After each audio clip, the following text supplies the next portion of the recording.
Ayan mga guys, welcome to my vlog. Ito po mga guys, ayan isda mga tira-tira. Saka ano, tingnan natin kung kain pa ni Meow Meow. Oh, diba mga guys? Oh, diba parang ayaw na ni ano eh. Yan, kaya kumakain na siya mga guys. Ah, diba? Ayan po mga guys, sinasabi ko mga guys dati na sa ibang video ko. Yan, umaligid na yung ano. Pagpapabayaan ko yan mga guys, aalis to. Iwan ko ba ba't natatakot to siya eh, teritoryo naman to niya. Kaya dito ko siya pinapakain mga guys. Para sana ganado siya kumain kasi may imagine niya na kumakain siya ng fried chicken. O diba? Kasi nasa harap niya yung mga ano, shishu. May imagine niya, uy, ang kinakain ko fried chicken, o diba? Andito pong isa mga guys, so papasukin ko yun mamaya pag makakain na siya ng mga ilan-ilan. Kasi mamaya, minsan okay lang naman kahit dito makakain kasi cat food talaga ang pinapakain ko. Kasi nag-iisa lang naman siya eh. Yung 1 kilo naman sa cat food, umaabot din naman kasi ng ano, 2 linggo kasi ganito karami mga guys. Yung 1 kilo kasi marami na. Yan po ang aking mga alaga mga guys.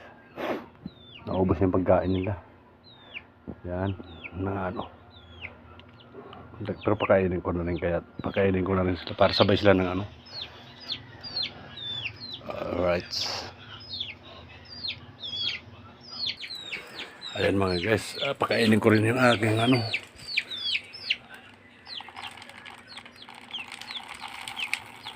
Diba? Kasi pinakain ko lang sa kanina para sabay naman sila sana kumain. Yan. Diba?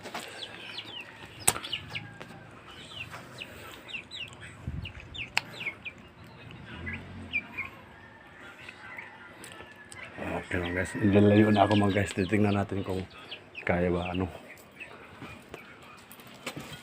Hindi, nandito kasi ako mga guys. Kahit lumayas yung ano. Yan.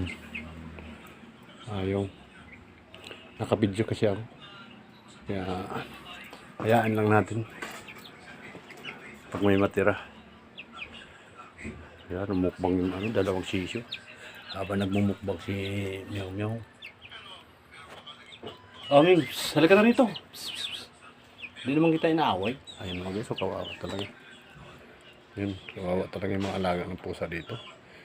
Hindi ko alam kung kanino yung mga yan. Itatago mga guys. Yan, dito yung Meow Meow. Yan, busog na siya, sinasabi ko. Ayun mga guys, so may natitira pa rin eh. Yan, may natitira pa rin mga guys. Kaya paano payak na sa ibang mga pusa mga guys. Okay mga guys, bye bye na, paalam.